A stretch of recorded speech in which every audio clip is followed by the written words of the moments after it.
what a day. Chelsea are in to the quarterfinals of the Carabao Cup. And I couldn't be more pleased with how this competition was going at the moment until I saw the draw yesterday evening. But look, I'm not going to get too down about that. We got the home draw, but we need to talk about last night first. We played Blackburn. We won 2-0. Pretty comfortable. More positives to take. Definitely more positives than negatives, that's for sure. It was horrific weather.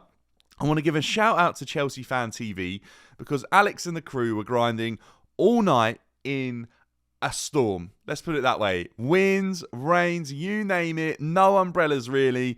Everyone's getting soaked and it was fan cam after fan cam after fan cam. And I have so much time for that work ethic. So well done, guys. If you haven't already, go check out that channel. I did a little post-match reaction video as well. I'll link it somewhere up here. Go check it out. Like the video and subscribe to them as well because their work ethic is second to none. Believe me, they are on top of the game when it comes to fan cams and stuff like that in terms of the work they are putting in. So look, a good night all round, I would say. A lot of positives to take. Some players returning to the team. And Chelsea Football Club winning matches again. That's what we all want to see. You can't be happier the next day than when Chelsea have won a game. Honestly, it puts me in such a better mood for the rest of the week. Honestly, it does. We've got a big game coming up on Monday, so I couldn't be happier with how we're going to go into that game. Blackburn Rovers were an interesting opposition because that could have been a banana skin. We know how this season's going. We know how some games have gone. We could have slipped up last night. It could have happened. And do you know what? I even think with VAR, that game could have been a little bit closer than it was. But it wasn't. We've won 2-0. We've kept a clean sheet, which feels good.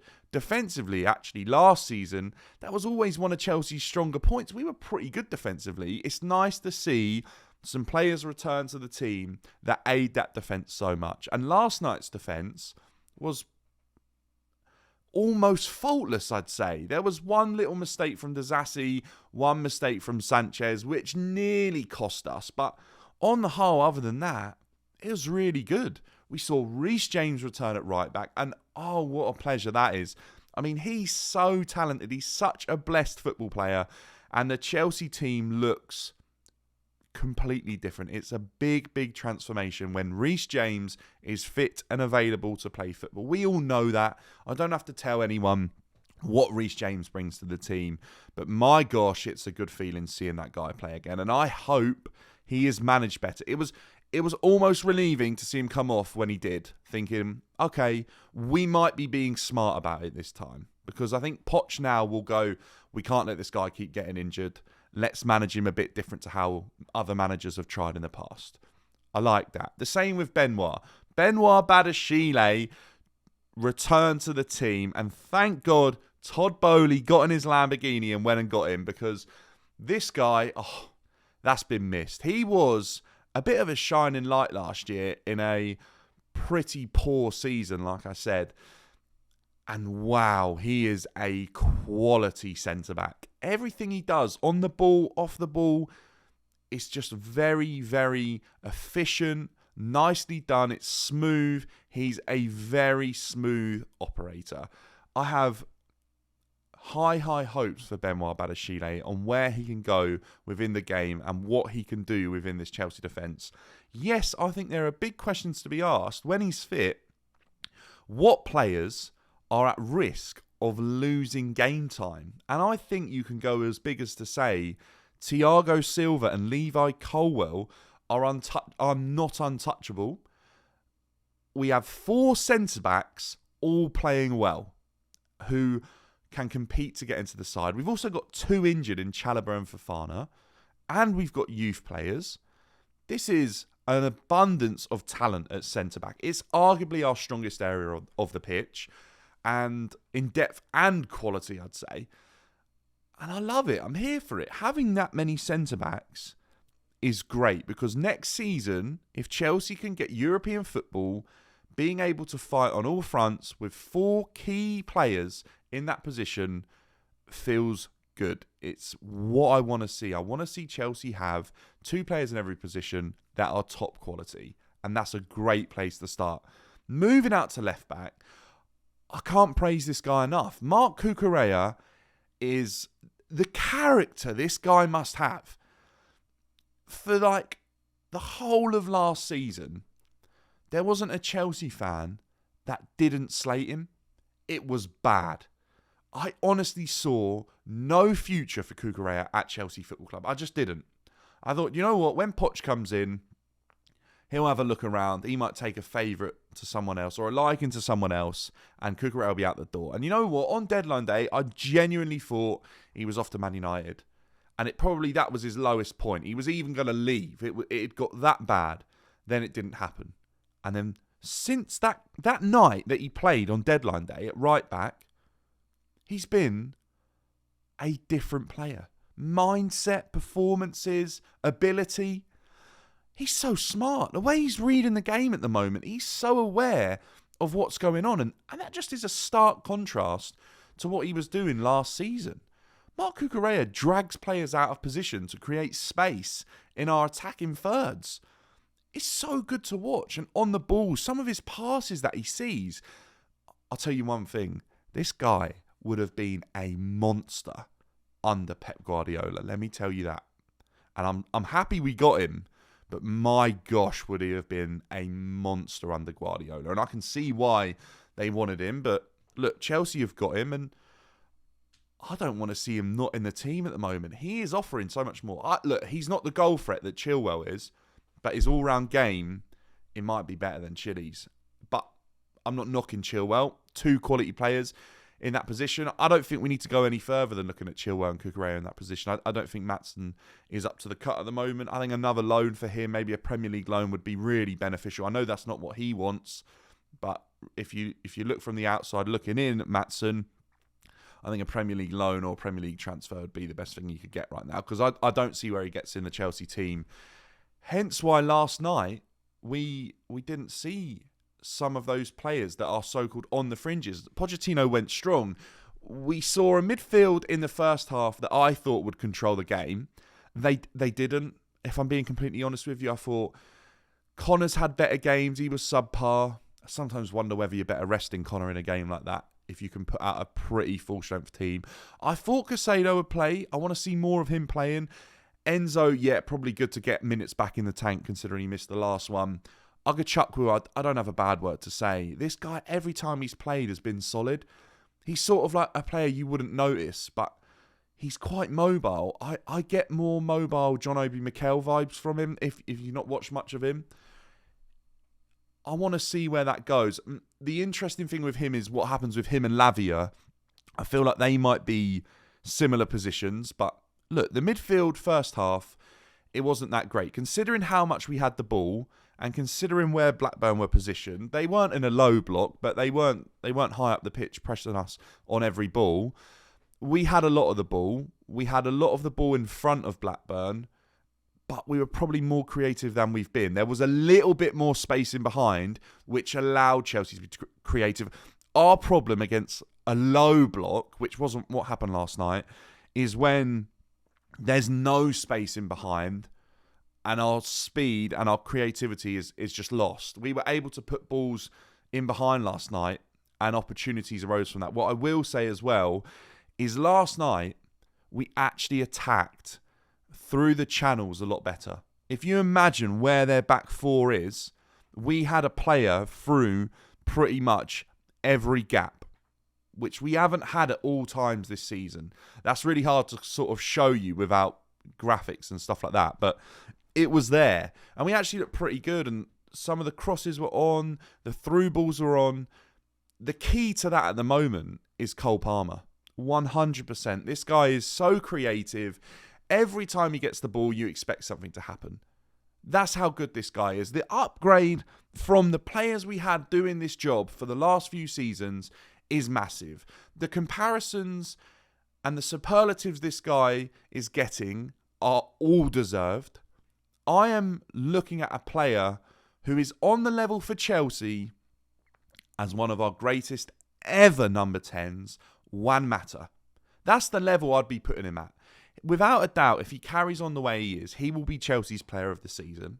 He's a phenomenal player. Yeah, look, get me a few more goals because I think you're capable of it. But the biggest credit I can give to Cole Palmer is that his work off the ball might be one of the strongest attributes to his game. It's amazing to see. This guy was in a Manchester City team on the fringes, and I thought, do you know what, we're going to get Cole Palmer. He's going to be a good addition, but he's not going to be the answer straight away. He's proved me and every other Chelsea fan wrong. He's an exceptional talent. His work rate off the ball is so good. Time and time again, the way he presses wins him the ball back high up the pitch so many times. He's so aware of how he is shaping his body to press the ball. It's exceptional to watch. And he gets rewarded winning the ball time and time again. Long may it continue. Wow, we have found the gem. Chelsea's best player by a mile. I just think, can you add more goals? But right now, that's probably asking a bit too much. But why not? I think that's something Cole Palmer would want to work on himself because he's definitely got the ability. Everything he does is top class. He's very, very sharp. 1-2 touches. He can then beat a man with more touches than dribble. He has an eye for a pass, and an eye for a pass that is obviously been learned from the likes of Kevin De Bruyne, Bernardo Silva, these sort of players. And my gosh, sometimes he beats a man like Mahrez as well. What a player. And moving over to the other former Manchester City man, Raheem Sterling. This guy boils my blood. I don't know what else to say. Raz is a player I've always had a fondness to. A guy exactly the same age as me. Someone who I always felt I could relate to. And when he joined Chelsea, I was over the moon. I was over the moon because I thought, look, this is a West London boy returning to London. He spent his whole career up north. This guy could come here and have some amazing years.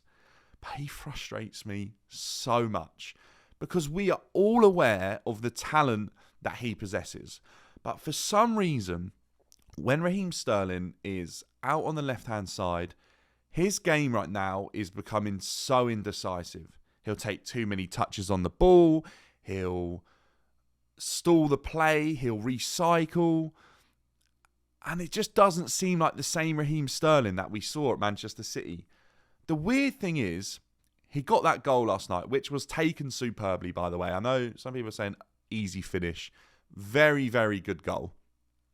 When he's moved out onto the right, he looks like a different player. He looks unpredictable, which is the complete opposite to what he is on the left. He's become predictable. He's been around for a long time. People know Raheem Sterling's game from that left-hand side. On the right, his off-the-ball movement is better, which was his most exceptional thing at Manchester City. His off-the-ball movement rewarded him with so many chances, and that's why he was able to score so many goals at Manchester City. He runs at players. He takes players on. He crosses the ball with better accuracy and efficiency.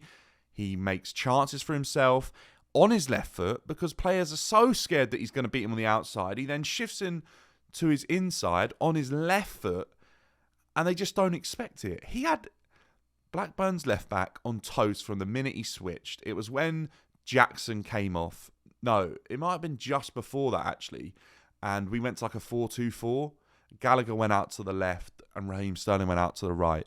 And then it was Cole Palmer and Jackson until Jackson got subbed off. But Raheem Sterling on the right is a much better player. The striker position is Chelsea's biggest problem. There were chances last night for a better striker to score 2 goals, and that'd be a 4-0 win. Someone said to me before the game, look, should we go and win this 4-5-6-0? And I said, look, it's just not going to happen. We don't have the capability to score that many goals. And right now, last night, Jackson proved to me again that he isn't Premier League level. And I know that's not a Premier League game, but he played against Championship opposition and he looks off it. He drops very deep to come and get on the ball. And that just isn't the type of striker that he is. His strongest attributes are not dropping deep to get on the ball, especially now when we have creative players within the team who are able to do that job. He's obviously getting frustrated up there, but time and time again, he would drop deep, and then we would move the ball around him and he wouldn't get on the ball. And then all of a sudden, that's where his opportunity is, and he's not there. Then when he gets on the ball, he's a willing runner. He tries to hold it up, beat a man. Sometimes that happens. Sometimes his first touch is horrific. He's a guy who's absolutely shot for confidence. I wanted to watch him in the warm-up before the game because I actually watched the John Obi Mikel podcast, and John Terry said that Torres stopped taking shots because he was so worried about missing shots in the warm-up. Well, let me tell you, Jackson in the warm-up, it was tame. The other guys are on it. They're sharp. The way they're hitting the ball, it's flying in. Jackson, he's shot for confidence. And the worst thing about it is, he's a young lad.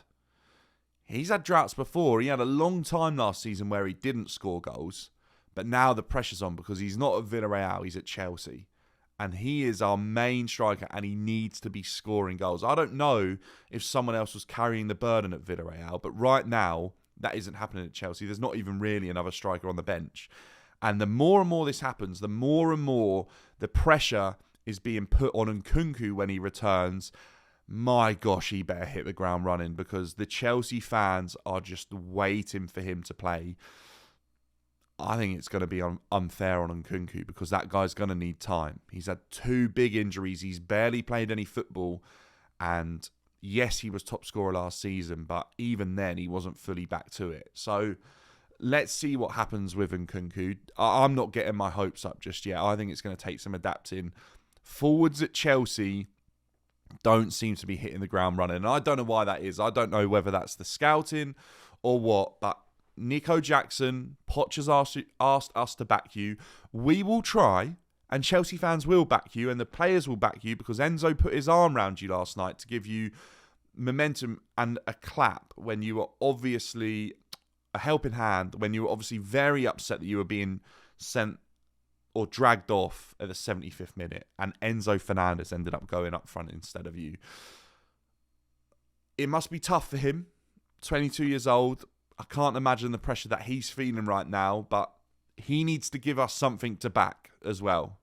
And if he doesn't, we know what happens with Chelsea strikers when they're failing to achieve the standards that have been set so high by a couple of players who have been phenomenal for Chelsea Football Club, and we've just really struggled to get a striker to do that job. We all know that, but Jackson has a big job on his hand to get close right now. He is absolutely sure. And look, we're only like 10, 11 games into the season in terms of the Premier League, and he's already got no confidence, which is kind of showing where he's at. Because last night, when players like Sterling didn't have a good... Look, he didn't have a good first half, Sterling.